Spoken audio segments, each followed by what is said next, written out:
Hi, everybody. This is Chris with Vertical Without Bedsores, the podcast. Recently, I told you that I had written a book that's now on eBay, and uh, it was published a couple of weeks ago. It took a lot of work to write a book that's historically accurate, but I do like historical fiction because it seems to grant you a lot more latitude in telling a good story. 95% of the book is accurate based on real people. The real names are in the book on real incidents.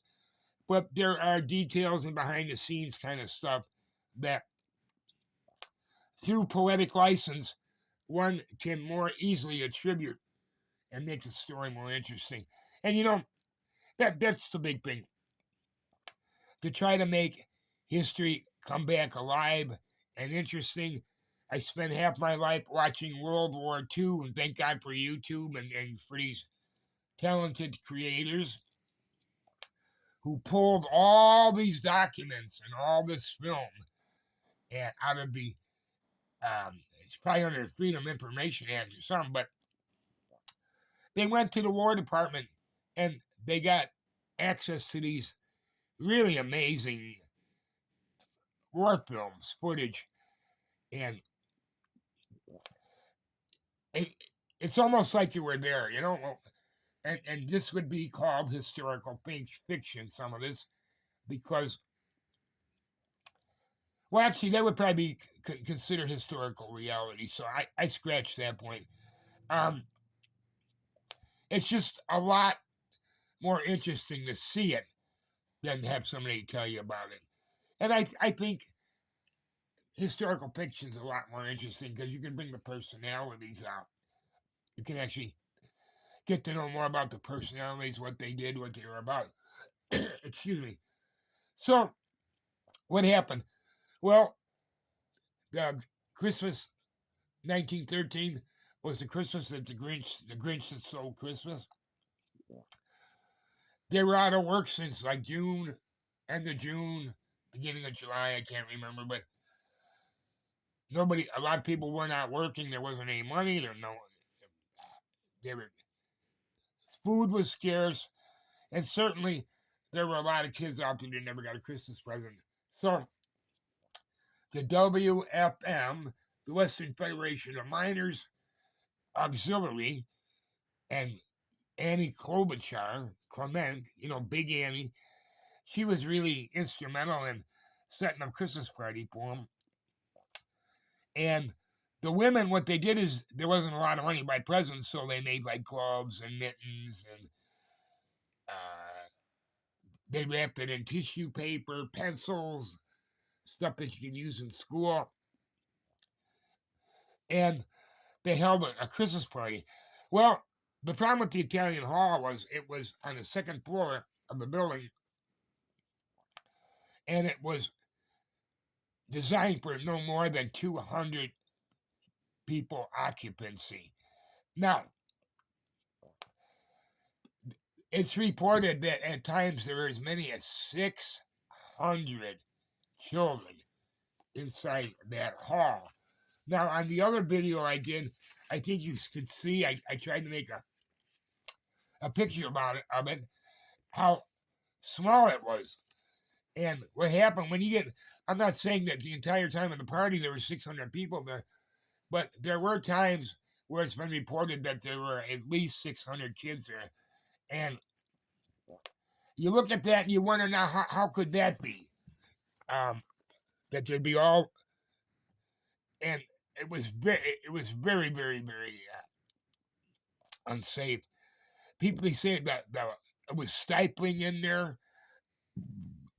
And you know how that works. When you go in a building or an empty room and it's really cold, like in a meeting room, and then all of a sudden you get a couple hundred people piling in there. Within a few minutes, the whole place warms up from body heat. So there are times when you got 600 warm bodies adding to the heat already, they turned the furnace on, and during the party, and you had people playing the piano, you had the kids going up to the stage, getting their presents, singing Christmas carols. A lot of chaos, a lot of bedlam, and Annie was up there trying to sort of MC the whole thing. The other thing that was unfortunate was, and people don't overlook this heavy stage curtain fell down from the seat, got stuck, and semi collapsed. So that even created more chaos. So you got all these people that can't breathe. All these people are stuck in there like sardines. And then, perhaps because of the mood of the violent mood out there, and people were sort of anxious about what's going to happen next, a cry of fire rang out. Now, I don't want to get into all that. There's a lot of hoopla around there. There's a lot of sensationalism. Everybody's always trying to come up with another angle so they can sell another book. But what do we know? There was no exigent fire. There was no dangerous roaring fire that was going to consume anybody. I do believe there was a fire, and I think it was a chimney fire, and I'm going to address that in another video. But people panicked, and whether what they call a Citizens Alliance guy uh, yelled out fire as a spy or as a plant, we'll never know. They say there was some guy with a Citizens Alliance button. They used to wear buttons on their jacket, running around trying to sabotage the event by yelling fire. I very much doubt that based on what I've studied, that happened. I really can't see a guy walking around with a Citizens Alliance button in a hall with 600 people that he wouldn't end up getting at least roughed up, or if not beaten up. So I think that's probably implausible, but I may be wrong. Very doubtful, though. So you have this cry of fire. Everybody panics. They all said it heading to the bottoms of the stairwell. And here comes the other issue. Did the doors open or inward or outward? I think one set opened outward, possibly outside, but there were doors that open inwardly too. Now, there's a big pile up, a big crash at the bottom where people were just basically impaled underneath other bodies. They couldn't catch their breath. I think it was mentioned that most of the deaths were attributed to asphyxiation, suffocation, or internal organ damage. And that's why they don't know for sure how many died. I think I mentioned this already, but they say 77. There may be more or less. But then there might have been a lot that went home and died at home from internal damages.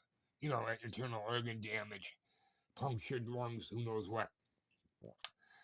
So, a very tragic event that was unnecessary. I think I pointed out in the last video, people were so panicked that a woman took her 2 children out on that 25-foot ledge. I think if you looked at the Italian Hall building, there were people walking around there, and we were going to say they're around 6 feet tall. They were at least 2.5 times the porch up there was at least, the ledge was 2.5 times as big. So I'm estimating around 25 feet, and I think people agree. And 25 feet's a long way to jump. on the hardened concrete. Luckily they saved that woman. They pulled her in. They convinced her to come off there. But just a lot of unnecessary panic and very, very tragic event. So here, and well, I think I'm going to try to explain what I learned in terms of culpability, who did it and why, in another video. But I wanted to show you. In my studies, I found these pictures. They have files over there, all over the place. They're even on the internet. But I think you can see what these are. I'm going to pull this up. You have this tragedy of the holy innocents, these young children, and there's a guy with a beard, but these holy innocents dying needlessly from the panic and the trauma of being crushed. They say, here's just little children laid out in white sheets. I'm trying to get this right. Yeah, here it is. It's hard to do. These are all dead, real children. May they rest in peace. That died at the Italian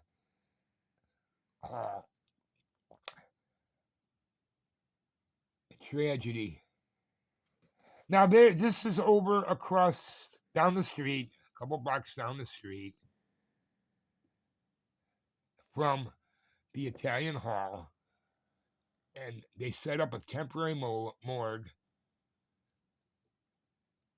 in the city hall so that family and loved ones could identify them. And can you imagine to be out there on Christmas Eve and you have to walk into a building and identify one of your dead children or one of your loved ones, your wife, your husband, relatives? And some families lost 2 kids. I don't know if anybody lost 3 kids, but can you imagine what a parent would go through to lose a child or a spouse or several children, and so senselessly? So it's basically destroyed this area up here, in my opinion, because people were never the same after experiencing this tragic event. Tragic and unnecessary. But I guess a lot of times you could say that about any accident, right? They're unnecessary. But especially on Christmas Eve. I want to talk to you now about, these are more films of the funeral. People walking down the street to that, I think it's called Lakeview Cemetery, and I think it was like 3 miles away. Somebody said that they had to carry the coffins because they didn't have enough hearses and buckboards and wagons. I don't know if that's true or not, but I want to show you the magnitude of the funeral when you look here and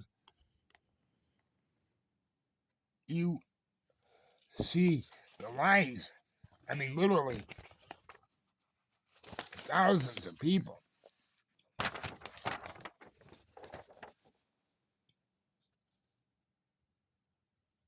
Look at how long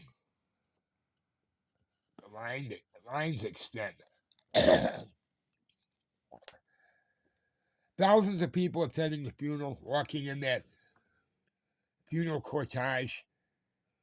You see two hearses here, at least. No, well, look at, what do we see? We see multiple hearses,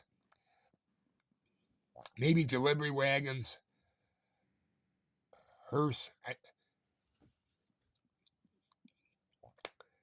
don't know if that's a regular carriage or a hearse. Horse-drawn sleigh. And it's that was December 28th.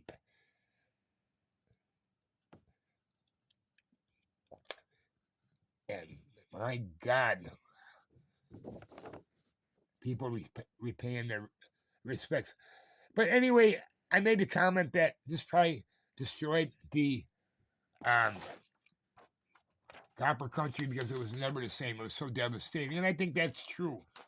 A lot of people, within a very short period, left copper country and went up to Detroit to work at the Ford Motor Company. Here's another one. People look at just hauling multiple funerals, children, whether they're 3 or 4. Looks like there's 3 coffins on basically a pickup truck because they ran out of conveyance vehicles. They say that on the night of it is said, on the night, the tragedy began around 4:30 in the afternoon. We can talk about that too later. But they began conveying the bodies in a continuous stream from the Italian Hall to the town hall to the temporary morgue. And the only thing you saw were vehicles and carriages, perhaps buckboards, horse-drawn, sleighs, horse-drawn, motor-driven trucks, and all kinds of vehicles. They were conveying the bodies. There were so many bodies. No small task to remove a body. And then you want to show some kind of respect, and then they were all extricated together, pulling apart. I really can't think of a bigger nightmare. Okay, well, everybody, thanks for listening. I'm going to have another. Go back through here my collection of records and books and bring up a few other points. Okay, thank you, Chris with Vertical at Vertical without bedboards. No, Vertical without Bedsores. Thank you.